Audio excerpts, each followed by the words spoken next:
Very good evening class, welcome to our YouTube channel RPSC bio academy.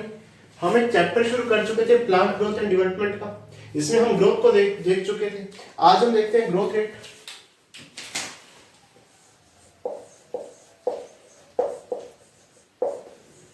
Growth rate को देखते हैं। Growth rate क्या चीज है? ग्रोथ रेट है द इंक्रीज ग्रोथ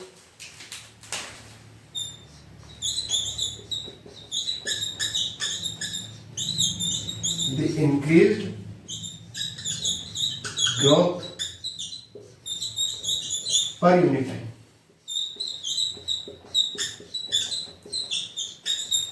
इकाई समय में ग्रोथ कितनी इंक्रीज हुई? द इंक्रीज्ड ग्रोथ, क्योंकि ग्रोथ सिर्फ इंक्रीज ही होगी, तो ग्रोथ कितनी इंक्रीज हुई एक इकाई समय में पर यूनिट टाइम में। ठीक है, इसे क्या कहते हैं? इसे ग्रोथ रेट कहते हैं। The increased growth per unit time, यानी इकाई समय में ग्रोथ कितनी इंक्रीज हुई। ठीक है, अगर हम ग्रोथ की बात करें तो ग्रोथ बेसिकली दो तरह की होती है। एक होती है अर्थमेटिक ग्रोथ, एक होती है जियोमेट्रिकल ग्रोथ। पहली कौन सी है? Arithmetic growth.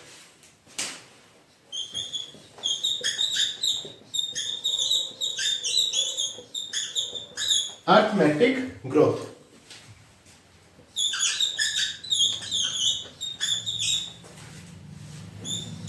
अंकगणितीय वृद्धि। अंकगणितीय वृद्धि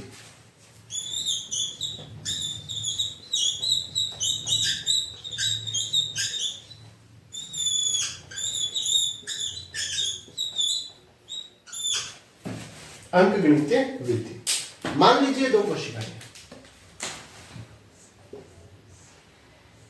ये दो क्या है? कोशिकाएं। इस कोशिका ने विभाजन किया, डिवाइड किया।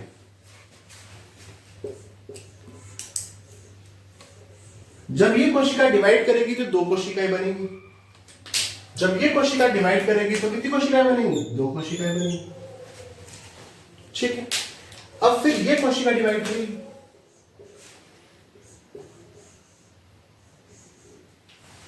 अब ये कोशिका डिवाइड करेगी, फिर दो कोशिकाएं बनेंगी। इसमें हो क्या रहा है? केवल एक डॉटर सेल ही डिवाइड कर रही है। एक डॉटर सेल ही क्या कर रही है? डिवाइड। ये सेल डिवाइड करेगी, अब ये सेल डिवाइड करेगी। देखो,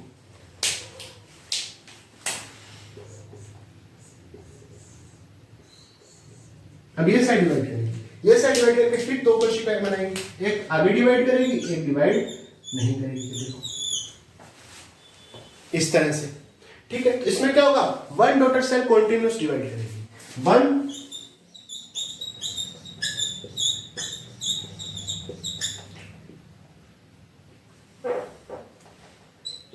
डॉटर सेल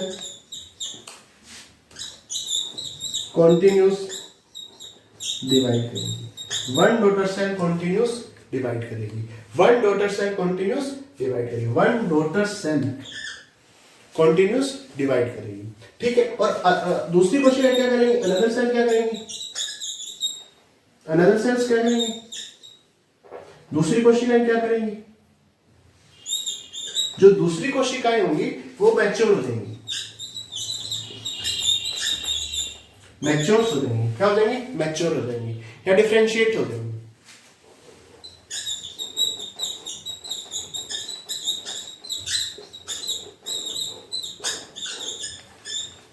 या डिफरेंशिएट हो जाएंगी।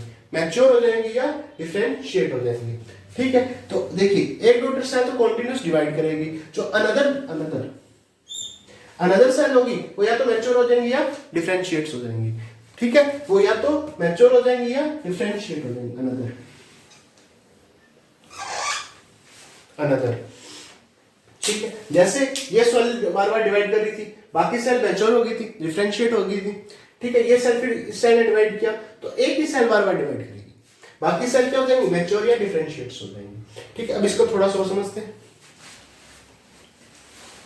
उतारिए।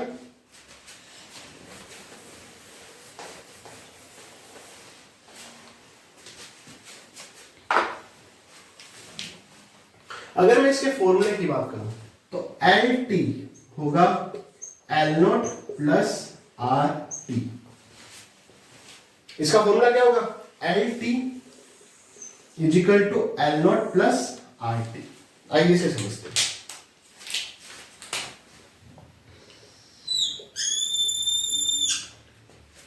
मान लीजिए पौधे की लेंथ है या हाइट है,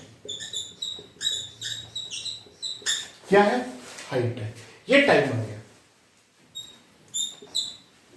टाइम आ गया,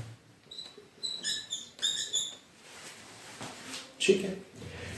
कुछ ना कुछ तो प्लांट की हाइट रही होगी, कुछ ना कुछ तो प्लांट की हाइट रही होगी, और जैसे जैसे ग्रोथ होगी प्लांट की हाइट बढ़ेगी समय के अनुसार, बिल्कुल सीधी रेखा,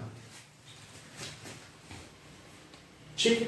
ये ग्राफ आएगा LT is equal two plus RT का। ये ग्राफ कैसे आया, अगर मैं t बराबर 0 मान लूं तो LT कितना आएगा, L0 प्लस 0, या LT कितना आएगा, L0, यानी t समय पर, 0 समय पर ये L0 ग्राफ है,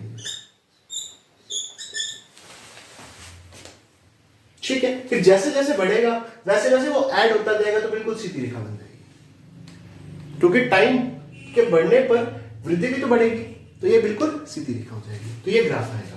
इसमें देखते हैं LT क्या है, L0 क्या है और RT क्या है। सबसे पहले देखते हैं L0। टाइम बराबर 0 पर प्लांट की लेंथ क्या है या हाइट क्या है, प्लांट की लेंथ या हाइट क्या है। LT t समय पर प्लांट की लेंथ या हाइट क्या है। t क्या है, समय है, t क्या है, टाइम के रूप में हम ले रहे हैं, t को टाइम के रूप में ले रहे हैं। r क्या है, ग्रोथ रेट है।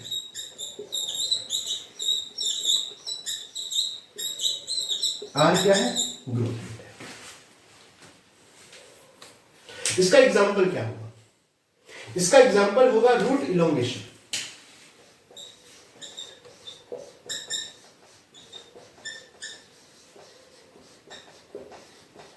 रूट का इलोंगेशन होगा, रूट का इलोंगेशन होगा, रूट की जो सेल थी उसका इलोंगेशन होगा, ठीक है। ये इसका एग्जांपल है। ये कौन सी ग्रोथ आ गई, अर्थमेटिक ग्रोथ आ गई, ठीक है। दूसरी है जियोमेट्रिकल ग्रोथ।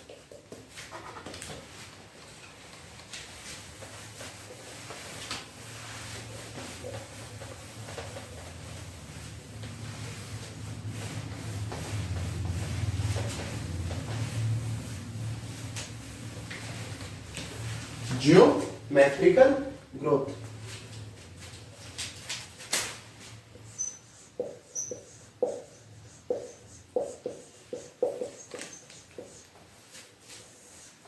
जियोमेट्रिकल ग्रोथ,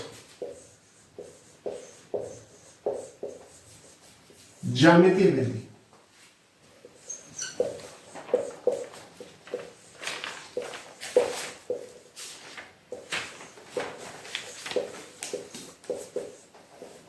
ज्यामितीय वृद्धि, ठीक है।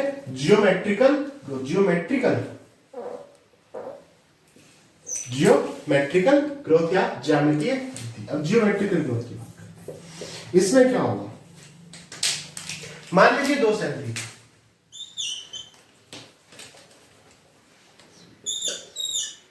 ये 2 सेल थी, ये 2 सेल डिवाइड होकर 4 बना देंगे,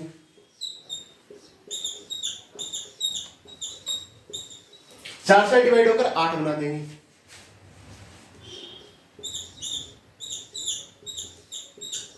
4 सेल डिवाइड होकर 8 बना देंगे। ये चीज होगी, यानी हर सेल में क्या है, एबिलिटी है किसकी, डिवाइड होने की, ठीक है।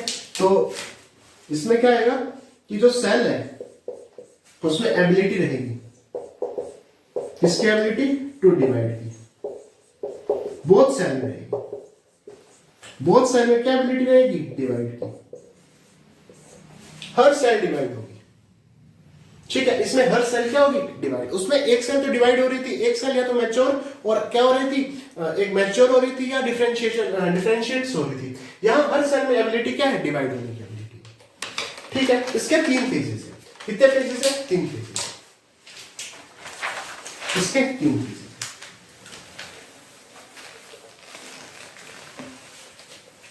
तीन फेजेस,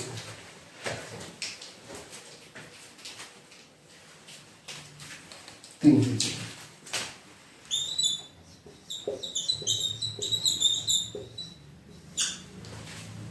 ठीक है। पहला फेज है लैग फेज, दूसरा फेज है एक्सपोनेंशियल फेज,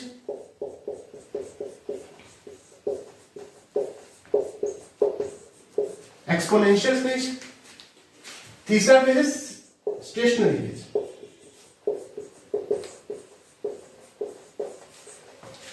तीसरा फेज कौन सा है? स्टेशनरी फेज है। सबसे पहले लैग फेज की बात करते हैं। लैग फेज इनिशियल फेज है।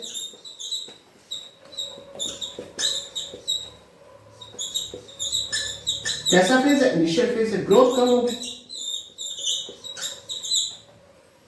ग्रोथ इतनी नहीं होगी क्योंकि इनिशियल फेज है तो ग्रोथ इतनी नहीं हो पाएगी, ग्रोथ कम हो पाएगी। एक्सपोनेंशियल में ग्रोथ रैपिडली इंक्रीज करेगी।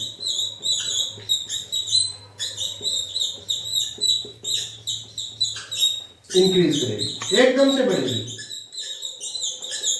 ग्रोथ रैपिडली क्या करेगी? इंक्रीज करेगी, ग्रोथ एकदम से बढ़ेगी। और अगर स्टेशनरी फेज की बात की जाए, स्टेशनरी फेज की बात की जाए, यहां ग्रोथ फिर कम हो जाएगी। यहां ग्रोथ क्यों कम होगी? यहां ग्रोथ क्यों कम होगी? क्योंकि अगर न्यूट्रिएंट जो थे, न्यूट्रिएंट जो न्यूट्रिएंट थे, ठीक है, अगर वो न्यूट्रिएंट इतने सप्लाई नहीं हो पाए, न्यूट्रिएंट की कम हो गए, न्यूट्रिएंट क्या हो गए? कम हो गए, न्यूट्रिएंट उस कॉन्सेंट्रेशन में सप्लाई नहीं हो पाए तो यहां ग्रोथ कम हो जाएगी, न्यूट्रिएंट की कमी की वजह से। ठीक है, ग्रोथ कम हो जाएगी।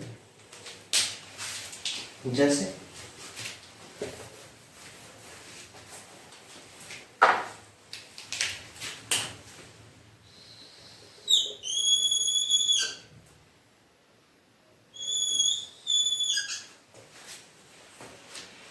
ये देखिए, उस पे हमने लेंथ ली थी या हाइट ली थी। यहां पे हम लेंथ भी ले सकते हैं, हाइट ले सकते हैं, लेंथ या हाइट ले सकते हैं, वेट ले सकते हैं, वॉल्यूम ले सकते हैं। ठीक है, मान लीजिए यहां मैंने वेट ले लिया, वेट ले लिया, ठीक है, यहां टाइम आ गया, यहां क्या आ गया? टाइम आ गया। इतने फेज, यहां ग्रोथ देखो कम है, इतनी ग्रोथ नहीं हो पा रही, ये लैग फेज है। कौन सी फेज आ गई? Lag phase. यहां ग्रोथ एकदम से रैपिडली एकदम से इंक्रीज होगी, ये एक्सपोनेंशियल ग्रोथ आ गई, एक्सपोनेंशियल।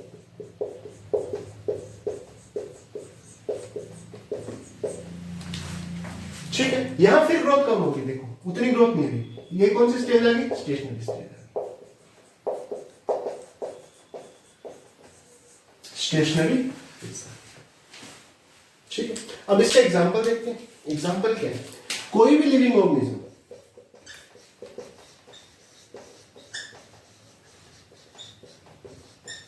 नेचुरल एनवायरनमेंट,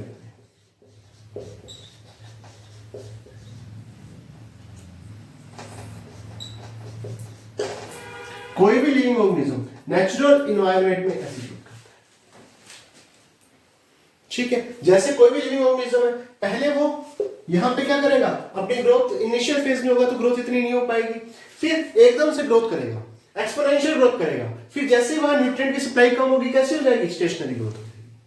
कैसी हो जाएगी? स्टेशनरी ग्रोथ हो जाएगी। तो लिविंग ऑर्गेनिज्म नेचुरल एनवायरनमेंट में जो ग्रोथ करेगा वो कैसी ग्रोथ होगी? जियोमेट्रिकल ग्रोथ होगी। और अर्थमेटिक एग्जांपल हमने क्या देखा था? हाँ, रूट का इलोंगेशन होना। ठीक है, अब इसका वो देखते हैं फॉर्मूला। उसका फॉर्मूला क्या था? एल टी बराबर L naught plus R T. इसका फॉर्मूला देखते हैं, रफ कर दो।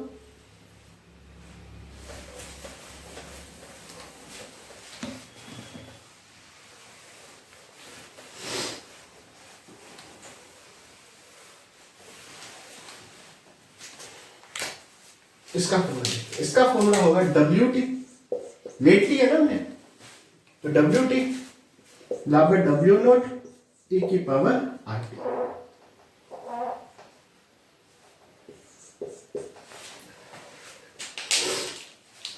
डब्ल्यू टी आ गया,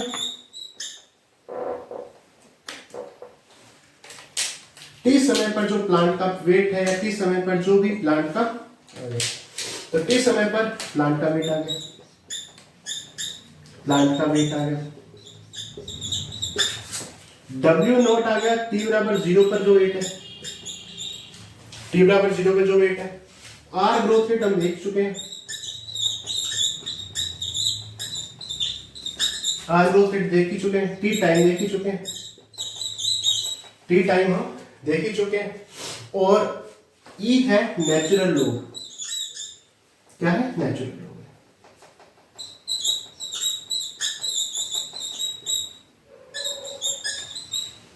नेचुरल। ठीक है, अब आगे चलते हैं। देखिए R को मैंने ग्रोथ रेट लिखा,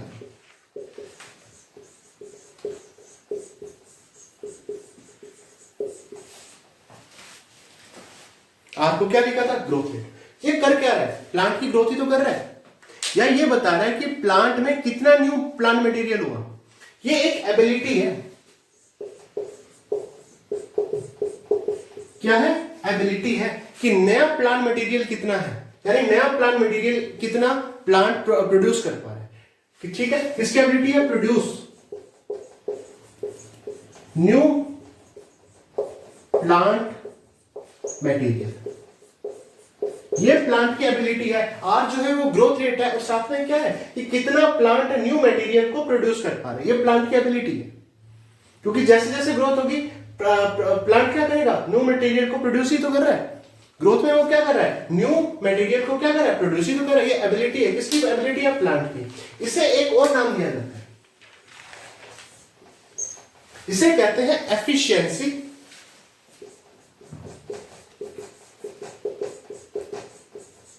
इंडेक्स। एफिशिएंसी इंडेक्स कहते हैं। ठीक है, इसे उतार लीजिए। तो ये आर या ग्रोथ रेट के बारे में आ गया।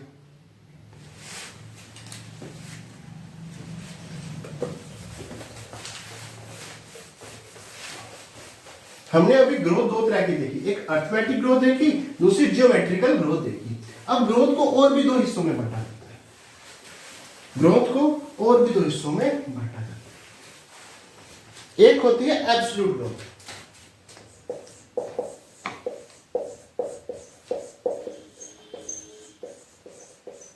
कौन सी ग्रोथ होती है, एब्सोल्यूट ग्रोथ। एक होती है रिलेटिव ग्रोथ,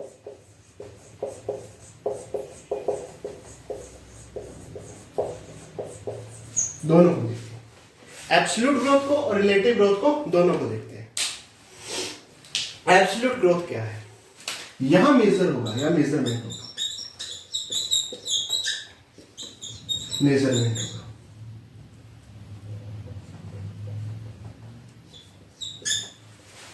या कंपैरिजन होगा,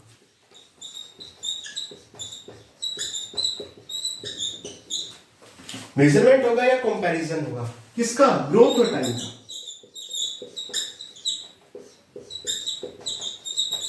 ग्रोथ और टाइम का कंपैरिजन या मेजरमेंट होगा। ठीक है, यहां क्या होगा, यहां पे ग्रोथ और टाइम को बेस माना जाएगा। ठीक है, ग्रोथ और टाइम को क्या माना जाएगा, बेस माना जाएगा। उस बेस के आधार पे जो ग्रोथ और टाइम हो बाद में हुआ, उससे हम रिलेटिव ग्रोथ बता पाएंगे। यहां तो क्या कि मेजरमेंट या कंपैरिजन से ग्रोथ और टाइम को मानेंगे, यहां क्या ग्रोथ और टाइम का एक बेस ले लिया, उस बेस से हम आगे करेंगे। इसको एग्जांपल से समझ आएगा, या से समझ में नहीं आएगा, इसको एग्जांपल से समझ में आएगा। मान लीजिए ये लीफ है, क्या है, लीफ है, ये 5 सेंटीमीटर स्क्वायर वाली लीफ है। ठीक है, ये भी एक लीफ है, ये 50 सेंटीमीटर वाली लीफ है।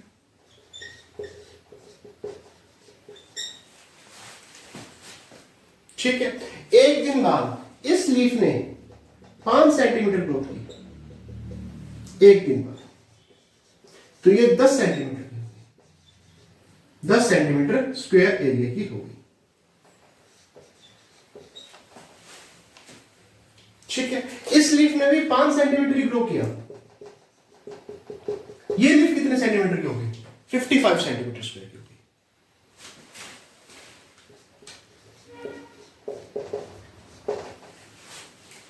अगर मैं एब्सोल्यूट ग्रोथ इस लीफ की देखूं,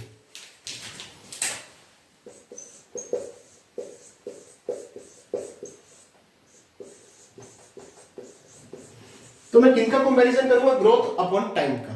एक दिन इसमें लगा और एक ही दिन इसमें लगा, तो एक दिन में कितनी बढ़ी? 5। तो इसकी एब्सोल्यूट ग्रोथ कितनी आ गई? 5। ठीक है, इसकी एब्सोल्यूट ग्रोथ कितनी आ गई? एक दिन में कितनी बढ़ी? 5। तो इसकी एब्सोल्यूट ग्रोथ भी कितनी आ गई? 5 आ गई। हमने यहां पे क्या किया? मेजरमेंट किया या कंपैरिजन किया? इसका कंपैरिजन किया, ग्रोथ और टाइम का कंपैरिजन किया। लेकिन अब मैं रिलेटिव ग्रोथ देख रहा हूं।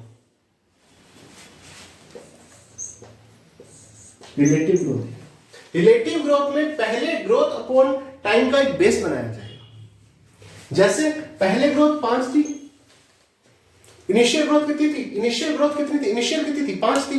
बड़ी कितनी? 5 बड़ी। तो 5 के ऊपर 5 बड़ी है ना, तो बड़ी कितनी? वो ऊपर आएगा। इंक्रीज कितना हुआ? वो ऊपर आएगा अपॉन इनिशियल मल्टीप्लाई 100। तो जब भी हम रिलेटिव ग्रोथ निकालेंगे तो इंक्रीज अपॉन में जो इनिशियल ग्रोथ थी वो आएगी, क्योंकि यहां पे ग्रोथ और टाइम का एक बेस माना गया। फिर उसके बाद जो ग्रोथ और टाइम का बाद में जो टी टाइम बाद ग्रोथ अपॉन टाइम हुई, उसका आधार पर हम करेंगे। तो यहां पहले एक तो आएगी इंक्रीज, यानी कितना इंक्रीज हुआ, इंक्रीज यानी इन दोनों में कितना इंक्रीज हुआ, अपॉन इनिशियल मल्टीप्लाई 100। देखो अब अगर इसकी मैं एब्सोल्यूट, इसकी अगर मैं रिलेटिव ग्रोथ निकालूं तो 5 का इंक्रीज हुआ। इनिशियल कितनी थी? 5 ही थी, मल्टीप्लाई 100, तो ये आ गई 100%। रिलेटिव ग्रोथ कितनी आ गई? 100%। यहां रिलेटिव ग्रोथ कितनी आएगी? कितनी बड़ी? 5 बड़ी। कितने पे? 50 पे। इनिशियल 50 थी, इंक्रीज कितनी हुई? 5। इंक्रीज कितनी हुई? 5। इनिशियल कितनी थी? 50 मल्टीप्लाई 100।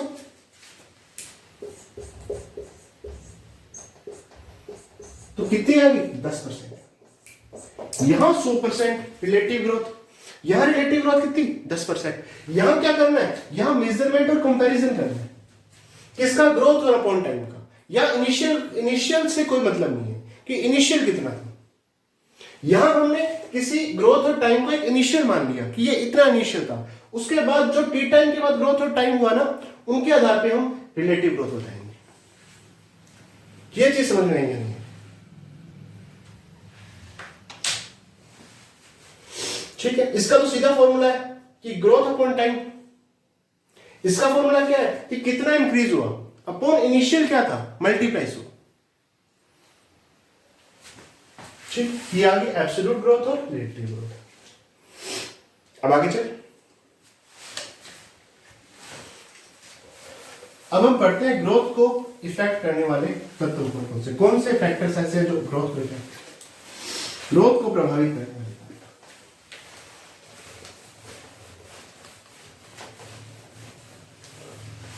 अब हम पढ़ेंगे ग्रोथ को प्रभावित करने वाले कारक, the factors affecting the rate of growth. Growth को या वृद्धि की दर को प्रभावित करने वाले कारक। पहला कारक है टेम्परेचर। पहला फैक्टर कौन सा है? टेम्परेचर, तापमान। अगर मैं टेम्परेचर की बात करूं तो टेम्परेचर रहना चाहिए 20 से 30 डिग्री सेल्सियस। ये टेम्परेचर रहना चाहिए। कितना टेम्परेचर रहना चाहिए? 20 से 30 डिग्री सेल्सियस टेम्परेचर रहना चाहिए। ना तो 20 डिग्री से कम टेम्परेचर होना चाहिए, ना 30 डिग्री से ज्यादा टेम्परेचर होना चाहिए। 20 डिग्री से कम टेम्परेचर हो गया तो भी ग्रोथ नहीं हो पाएगी, 30 डिग्री से ज्यादा टेम्परेचर हो गया तो भी ग्रोथ में नहीं हो पाएगी। तो टेम्परेचर 20 से 30 डिग्री सेल्सियस रहना चाहिए। ठीक है, अगर मैं जिम्नोस्पर्म की बात करूं, हम जानते हैं कि जिम्नोस्पर्म कहां पाए जाते हैं? हिल स्टेशन में पाए जाते हैं, पहाड़ी एरिया में पाए जाते हैं। जहां पे टेम्परेचर कम होता है।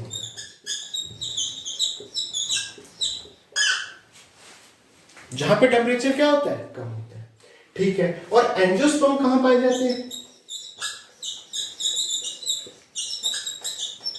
जहां टेम्परेचर ज्यादा होता है।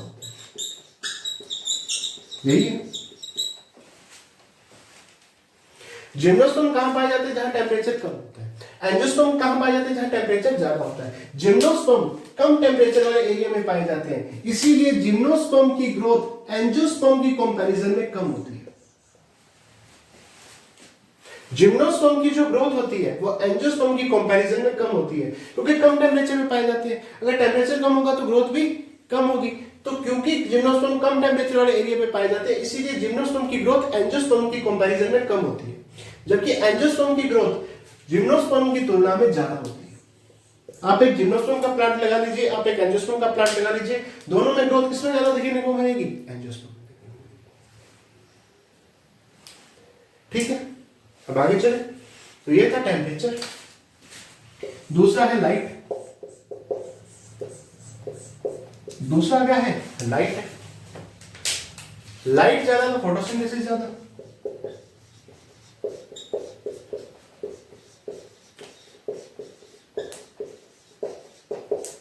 फोटोसिंथेसिस ज्यादा तो ज्यादा एनर्जी बनेगी, ज्यादा एनर्जी बनेगी तो वो ग्रोथ भी ज्यादा होगी।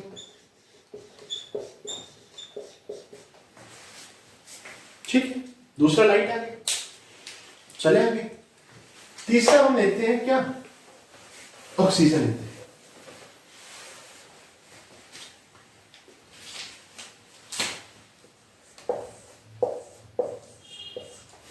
तीसरा क्या लेते हैं, ऑक्सीजन लेते हैं। देखिए हमने रेस्पिरेशन की रिएक्शन क्या पढ़ी थी, C6H12O6 + 6O2 gives 6CO2, 6CO2 + 6H2 ये पढ़ी थी। प्लस यहाँ पे एनर्जी का फॉर्मेशन होगा, क्योंकि जब ग्लूकोज टूटेगा तो एनर्जी बाहर निकलेगी। हम पढ़ चुके हैं, जब ग्लूकोज टूटेगा तो एनर्जी बाहर निकलेगी। ठीक है, अगर ऑक्सीजन ज्यादा होती है तो रेस्पिरेशन भी ज्यादा होगा, एनर्जी भी ज्यादा बनेगी। और हम पढ़ चुके हैं कि डिवाइड के लिए, सेल के विभाजन के लिए एनर्जी की रिक्वायरमेंट होती है, और एनर्जी ज्यादा तो क्या, ग्रोथ भी ज्यादा। तो ऑक्सीजन के बढ़ने पर ग्रोथ भी तो बढ़ेगी, क्योंकि रेस्पिरेशन बढ़ेगा। रेस्पिरेशन बढ़ेगा तो एनर्जी बढ़ेगी, एनर्जी बढ़ेगी तो ग्रोथ भी बढ़ेगी, क्योंकि ग्रोथ के लिए एनर्जी की रिक्वायरमेंट होती है। चौथा फैक्टर है न्यूट्रिएंट, मिनरल और न्यूट्रिएंट। चौथा फैक्टर कौन सा है, मिनरल और न्यूट्रिएंट का।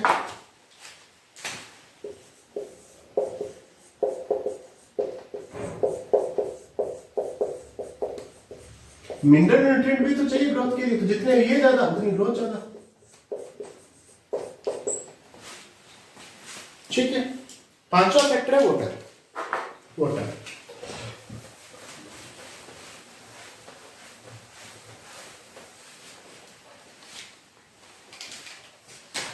पांचवा सबसे इंपॉर्टेंट फैक्टर क्या है, वाटर है।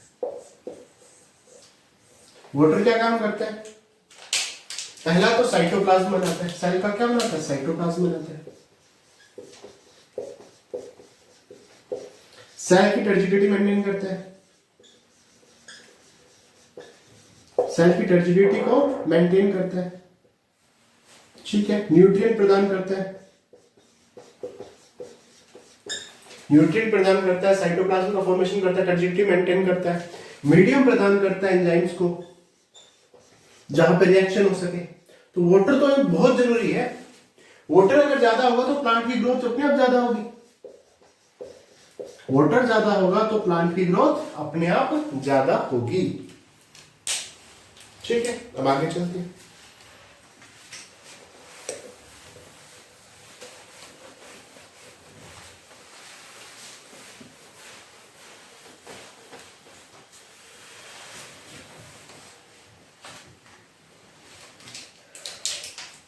एक शब्द है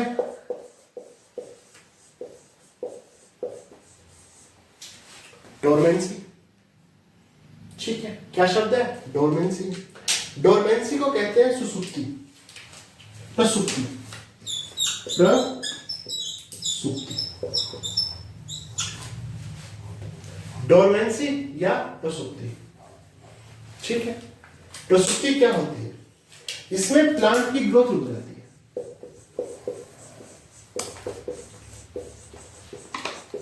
प्लांट की ग्रोथ नहीं हो पाती, प्लांट की ग्रोथ नहीं हो पाती। डोरमेंसी या प्रसुप्ति, प्लांट की ग्रोथ नहीं हो पाती। दूसरी होती है क्यूशंस कहते हैं, क्यूशंस कहते हैं। क्यूशंस होती है सुप्ति।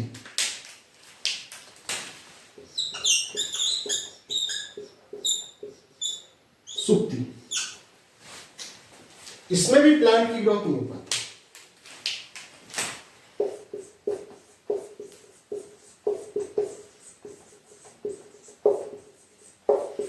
दोनों में प्लांट की ग्रोथ नहीं हो पा रही। इसमें प्लांट की ग्रोथ क्यों नहीं हो पा रही? क्योंकि इंटरनल फैक्टर रिस्पॉन्सिबल है।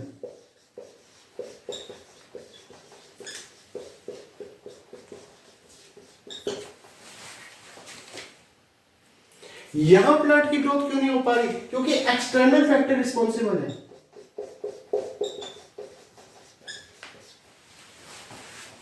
जैसे जीन या हॉर्मोन्स, अगर हॉर्मोन्स या जीन के कारण प्लांट की ग्रोथ ही ना हो पाए, इंटरनल फैक्टर रिस्पॉन्सिबल है, उसे प्रसुप्ति या डोमेंसी कहेंगे। लेकिन जब एक्सटर्नल फैक्टर कोई भी हो सकता है, टेम्परेचर हो सकता है, एनवायरमेंटल फैक्टर हो सकता है, उसकी वजह से प्लांट की ग्रोथ ना हो पाए, उसे क्यूशंस या सुप्ति कहेंगे। तो ये दो थोड़ी सी टर्म्स ध्यान रखिएगा। ठीक है, तो आज के लिए इतना ही। आप प्लीज चैनल को सब्सक्राइब कीजिए, वीडियो को लाइक कीजिए, शेयर कीजिए। Thank you.